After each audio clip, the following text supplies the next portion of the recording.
Alhamdulillah 4:30 pagi. Bawa pergi iftar, kena hujan. Jadi balik terus basuh. Ni balik terus basuh, geng. Nak simpan mana boleh simpan. Motor kena hujan. Nampak?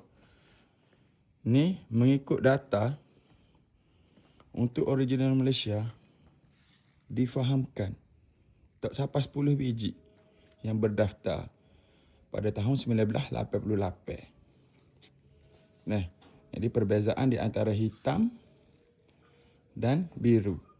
Biru, Recon, import terpakai. Hitam, import baru.